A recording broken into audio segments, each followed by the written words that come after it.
On Saturday, September 27, 1986, close to 1.5 million balloons were launched from Cleveland's public square. Certainly a sight to behold, but Balloonfest, as it was appropriately called, if that's not a Balloonfest, I don't know what is, also killed 2 people.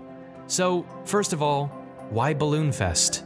Admirably, it was a fundraising stunt put on by the United Way, an organization that helps people in need. And the cherry on top of the funds Balloonfest would raise for the United Way was that it was also an attempt to break the world record for biggest simultaneous balloon launch, which at the time was held by Disneyland's 30th birthday celebration from 1985. Thousands of volunteers, about 2,500 to be specific, worked all night and all morning in a specially designed enclosed space in Cleveland's public square, which was covered in a sort of makeshift ceiling made out of loose netting, which was there to capture and collect all of the 1.5 million balloons together after they were blown up. And they did it. And with a storm threatening the area, they decided to let loose the balloons before the weather could rain on their parade. And so off they went, and what a spectacular balloon fest it was.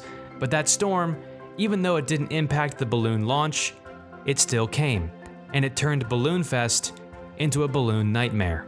Basically, that storm blew the balloons all over the place, and since what goes up must come down, those balloons, all 1.5 million of them, came down all over the place and caused an absolute mess. Beyond the mess, the balloons caused a runway to shut down at the local airport, balloons landed in a pasture in nearby Medina, Ohio, and caused permanent damage to one woman's prized Arabian horses.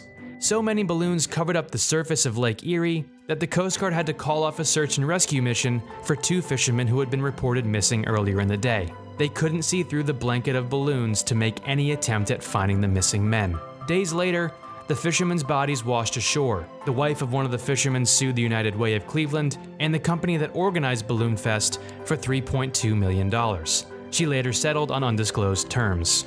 In the end, Balloonfest did more harm than it did any good, but perhaps that was just par for the course when it comes to Cleveland and their penchant for well-meaning promotions turned disasters. See 10-cent beer night. However, one bit of good news, the balloons were reportedly biodegradable, preventing what surely would have been an even worse environmental disaster that could have been easily prevented. You know, by not blowing up and launching over 1 million balloons.